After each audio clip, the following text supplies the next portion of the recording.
제1부 네메시스 해방 전선, 제2부 헤르메스를 위하여, 제3부 조부의 씁쓸한 일대기, 제4부 같이 전도된 슬픔의 별 지구. 서시 대부 가드 파더, 후제 메피스토텔레스 파우스트. 신은 황제에게 빛을 내주지 않는다. 신 위의 신, 즉 신이 믿는 넋이 그에게 한 번에 큰 빛을 허락한다.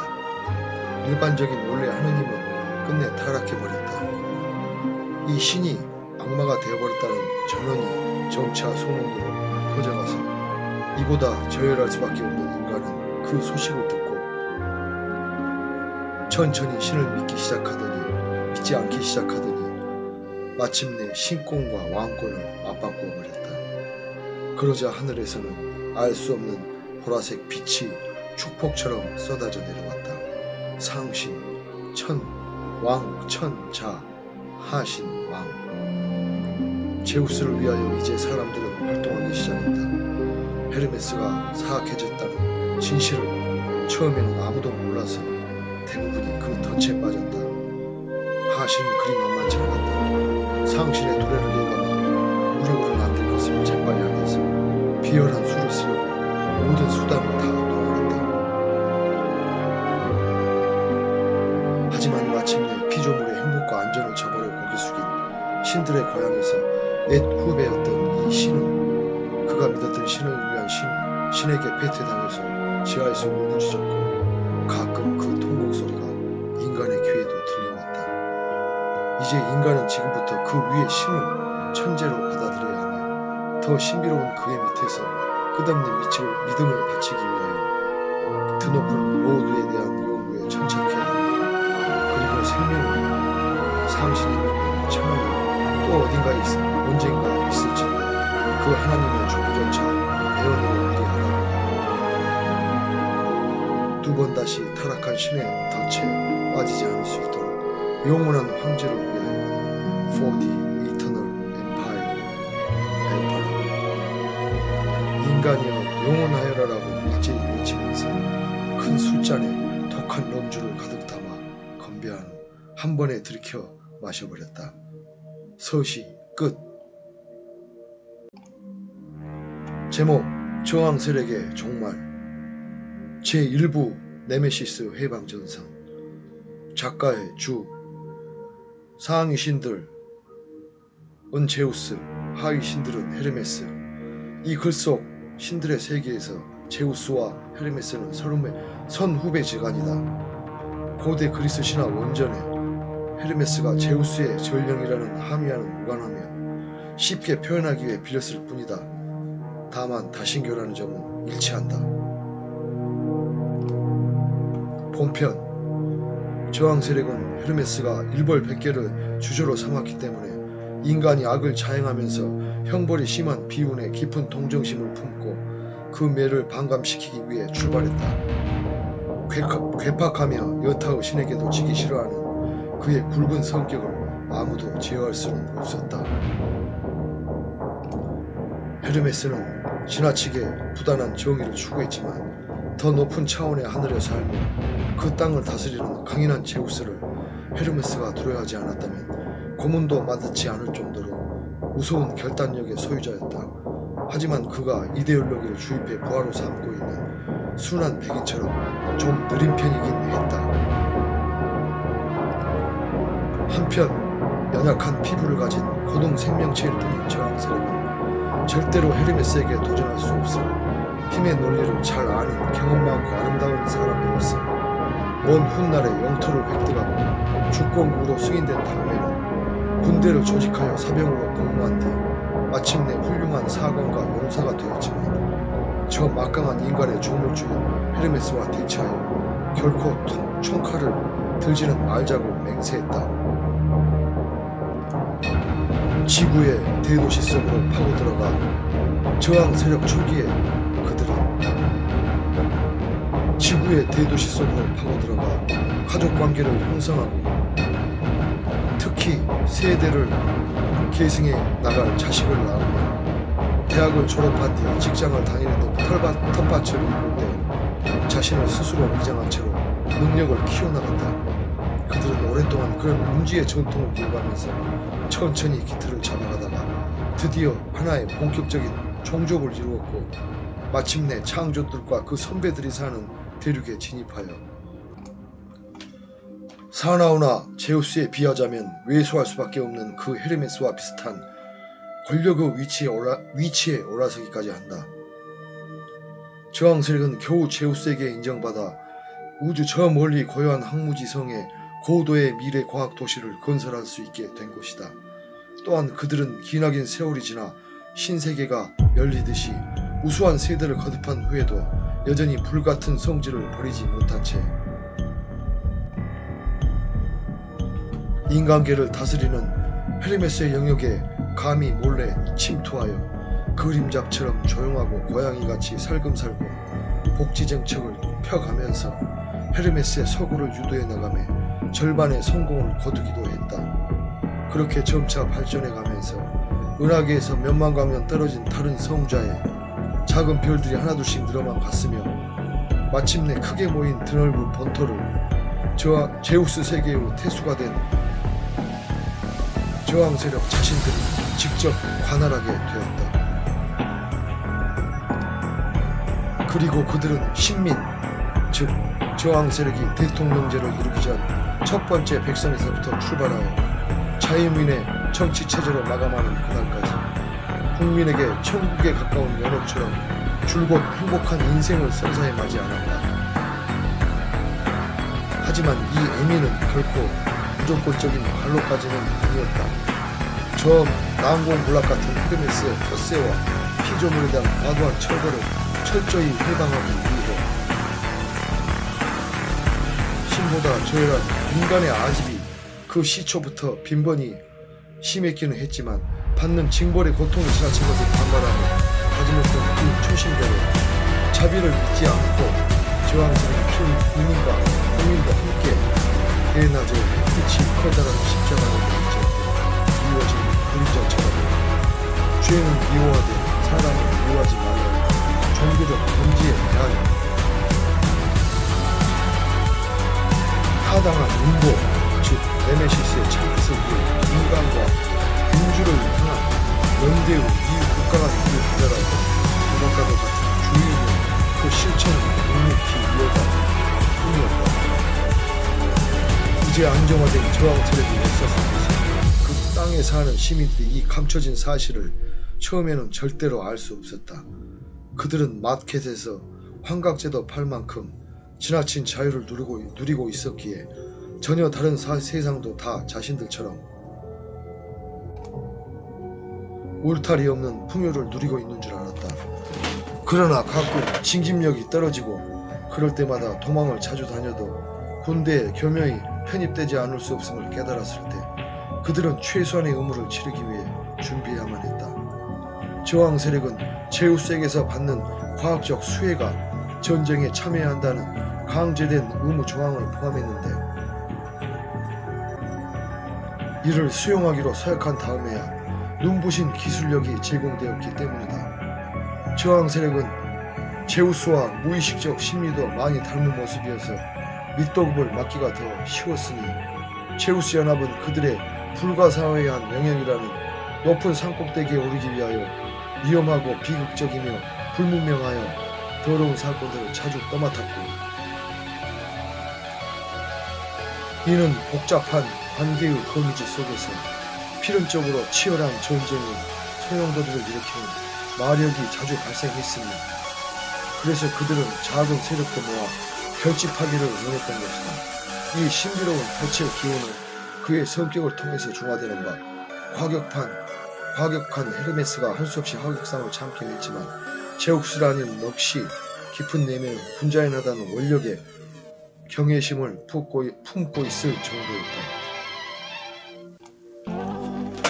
교도소에 가더라도 평범한 가정집에서 쓰는 침대가 놓여있을 정도로 인성을 존중받았던 저항 세력의 시민들은 이제 자신들의 죽음이 겉으로는 부드럽지만 그 어떤 위험천만하고 명성도 누리지 못하는 핏빛 고난을 향해 천천히 걸어가고 있는지 다 알아버리고 말았다. 하지만 그들은 대부분 국적을 포기하거나 공법을 어겨 영창을 가지 않았다.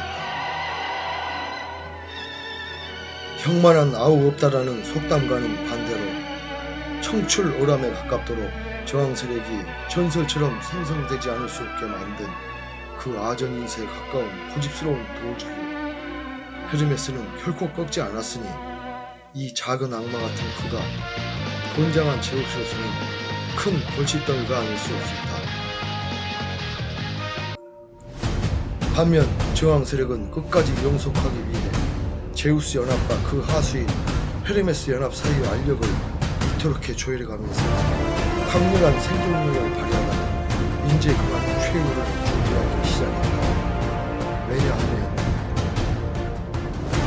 조국, The God Grandfather 플러스 Godfather 아득하고 머나먼 신들의 변함에서 고층 창호까지 다 아우르더라도 지존이라 칭하는 신 중의 신이야 모든 이방까지 왕의 이름과 그들 제우스와 헤르메스의 조국, 조den과 저항 세력이 힘써 맞서오기도 했던 헤르메스의 영지에 불의한 신들, 후손 신들을 처단하기로 결심했기 때문이다. 그래서 제우스 만국의 천왕과 진비 없는 그는 부리고 있던 자들에게 전원 강제 동원령을 내렸다. 그러자 태초의 땅에 고이는 물웅덩이처럼 호민까지 제우스 대군 예지에서 가장 먼저 활동하기 시작했다. 그는 거대한 연토의 굴처럼 떠다니다 이 조부대 강권 소진령의 정보를 수집하여 집정관에게 보고했고 집정관은 조부가 신임하고 귀족 묘를 이루고 있었던 제우스 원로원의 인허를 받아 날랜 천상 특공대를 만들어서 인간을 반독재로 다스리고 있었던 낮은 차원 헤르메스 주문총 시대에 첫 타격을 본보기 삼아 때리는 조부의 손에서 헤아린 뒤에 전격 침투시킬 것이라며 긴장 속에서 집정관인 자신의 오판을 못내 경계했다. 그리곤 한숨을 깊게 들이마신 다음 조부에게 윤허를 제청해서 확답을 얻자 그 즉시 군단의 명령을 하달했다. 그런데 헤르메스는 아니나 다를까 그 성격대로 순종하지 아니하고 격렬한 저항을 보였으니 고열 속에서 치열한 전투를 연장해 나갈 뿐이었다. 한편 이 헤르메스 대전이 일어나기 얼마 전에 전 우주 요새에 미리 파견되어 숨어 살던 저항 세력의 촉보원들과 각지에 정착해서 살던 민간인들이 오랜 전부터 수도와 변방간을 끊임없이 교류했는데 우연히 그들이 천상 특공대가 조직된다는 정보를 입수한 다음 전쟁이 발발할 것 같다고 상부에 보고하자 저항 세력은 재빨리 그 특공대의 일원인 장교급 동맹으로 참여하고 싶다고 신청했다.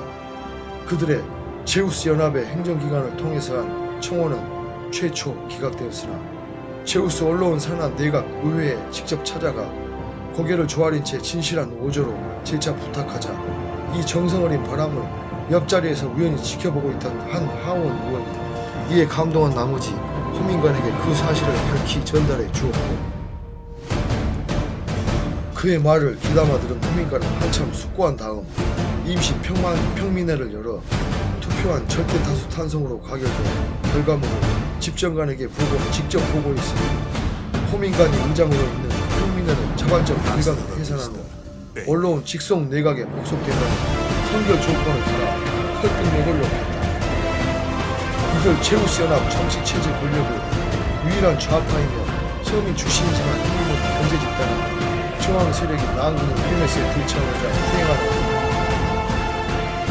그 종교적 본성에 대한 소문이 널리 퍼져서 잘 알고 있었는데 온건한 평민의 정책 성향과 대부분 일맥상통한 점이 마음에 들었으므로 지금까지 쌓아온 정부를 아낌없이 주고 싶었습니다. 이에 만족한 집정관이 전면 수용하려는 조치지만 나중에 일이 잘못되었을 때 발뺌에 달린 방편까지 계산하여 번개처럼 화려한 제우스남 영토 지방간 소집령에 따라 남작들이 주도 큰 성에 매여 직결 비밀 투표를 했는데 동의가 절반을 넘어서자 최종 통과 처리되었고 저항 세력도 지방간 태수의 하나로 참석하여 당연히 자손 한 표를 행사했다. 이를 보고받은 집정관의 직접 지시에 따라 행정법제화되다 곧 군령이 시행되었다. 이로써 저항 세력이 신화 속의 횃불처럼 밝게 타오르며 바른 응보를 위해 투쟁하리라는 신념으로 개막한 대의 명분은 조례의 기회를 포착하였으니 그 집념대로 야망을 이루게 된 것이었다. 하지만 그들 자신 존재성의 뿌리는 이 시점에서 급속히 죄가되고 있었다. 그리하여 이제 최후 작전을 위해 특수훈련 받을 친위대만 참전시키기 위해 남겨둔 채 저항 세력 전체가 그들에게 친위대 힘을 실어주겠다는 기치로 상류층과 교포를 포함한 모든 일반 시민은 물론 그들이 낳은 아이들까지 모든 세대가 다 함께 참여의 길을 택해야 할 것을 블루하우스 즉 저항 세력 수장의 관저에서 대통령은 결의했다. 그리고 대통령은 친위대의 새 이름을 네메시스 해방 전쟁이라고 공표하였으며 장군들과 장관들이 보고 있는 가운데 국회 연단에서 잠시 눈시울을 훔쳤다. 결국 헤르메스가 무조건 항복을 선언함에 따라 종전되었으나 그는 스스로 항복하는 비극적인 최후를 선택하여 제우스가 우주 부, 즉 조부 다음에 서열 2위 권력체 전범 재판소에서 돌아오던 날에 그를 한참 놀라게 했다. 그리고 이제 조부가 저지의 하위 관리자를 새로 뽑을 것인지 여전히 남아있는 생명과 지구를 다시 다스려야 할 후배 후임과의 초대색 첫 대면이 제우스는 왠지 어색하고 껄끄럽 같다며 애써 속내를 감췄다. 정작 저항 세력은 그 전쟁의 결말도 지켜보지 못한 채 우선 패망하여 블랙홀에 빨려 들어가는 무수히 많은 별 중에서 작은 하나처럼 저 헤르메스와 제우스의 지고하고 무한한 신들의 역사 속 작은 한 페이지로 마치 지구의 작은 교회가 신도수가 적어서 문을 닫는 것 같이 밤안개 속으로 깨끗이 사라져버리고 말았다.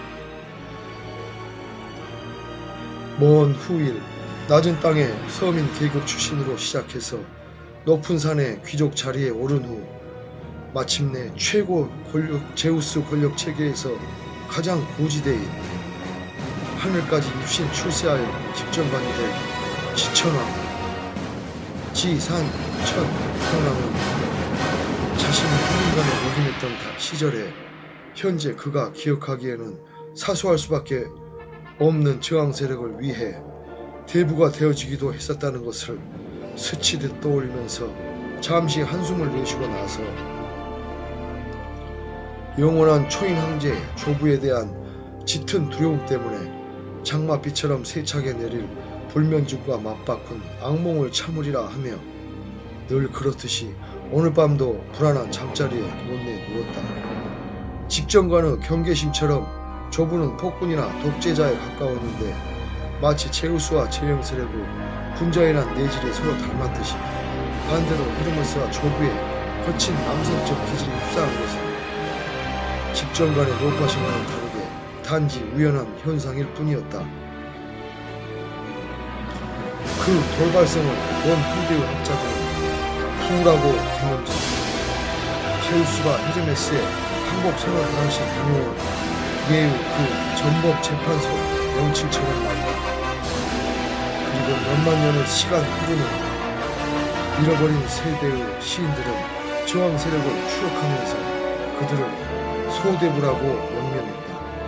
그런데 이를 표준어로 쓰길 거부한 역사학자들과 논쟁을 벌였으니 동시대의 시민들은 시인의 편을 들어주었다고 전해진다. 일부 끝